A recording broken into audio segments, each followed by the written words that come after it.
કેમ છો? મજામાં? સંદેડામાં બ્લોગ્સમાં તમારું સ્વાગત છે। ગુડ મોર્નિંગ, જય શ્રી કૃષ્ણ। બધા મજામાં હશો અને બ્લોગમાં આજે રવિવાર છે તો બધા શાંતિથી ઉઠ્યા છે, ચા નાસ્તો કરી લીધો તો હવે બનાવું છું જમવા। સુરભી નાહી ધોઈને માથું ધોઈને બેસી ગયા છે કાર્ટૂન જોવા માટે। Good morning. તો મારે હવે જમવા બનાવવાનું છે તો ડામર સાહેબ નોકરીથી આવી ગયા છે, આર્યને વાંચવા બેસી ગયો તો હવે બનાવી દો જમવા।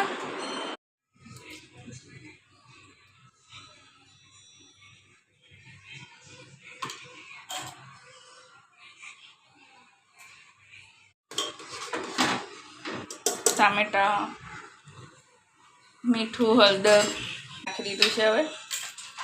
હવે ઉભરાઈ ના જાય એના માટે શું કરવાનું,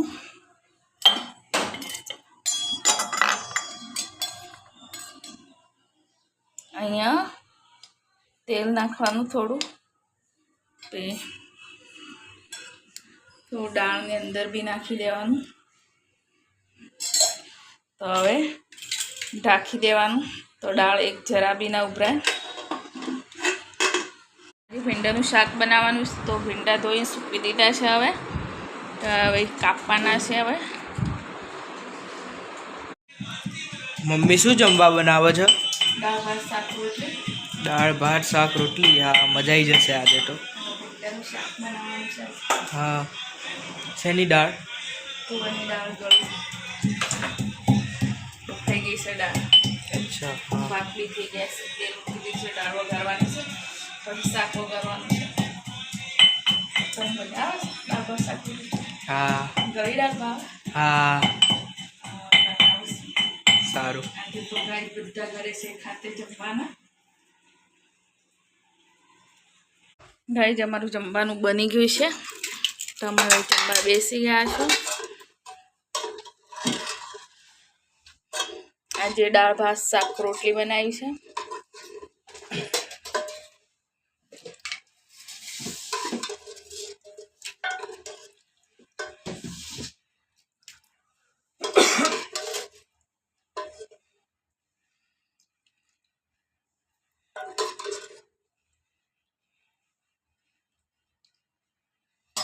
શાક કાઢી લેજો તો સુરબીન તો તીખી દાળ છે, આ મારા ગળી દાળ છે।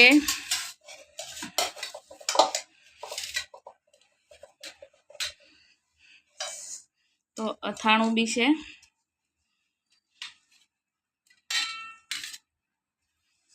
તો ગાઈસ તમારું જમવું હોય તો આવી જાઓ।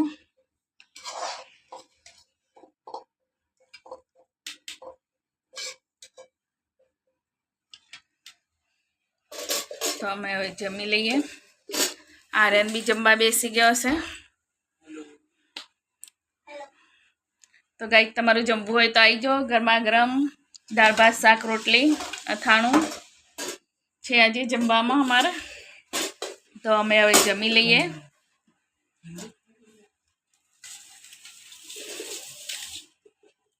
સાતનો ટાઈમ થઈ ગયો છે તો આમાં સુરભીબેન ઉઠીને મોબાઈલ જોવે છે। હવે ચા એક જણ પીવાનું છે, બાકી છે, હજુ ઉઠ્યા જ નથી। અમે ઉઠી ગયા છે આજે તો બધા। આર્યન તો ઉઠીને ક્યારનો વાંચે છે, આર્યન ઊંઘ જ નહીં હે ને? તો અમે 3 જણ ઊંઘી ગયા હતા। તો ઊંઘી હતી કેમ? મમ્મી ઊંઘી ગઈ હતી, ડામર સાહેબ ઊંઘી ગયા હતા તો હમણાં ઉઠ્યા છે।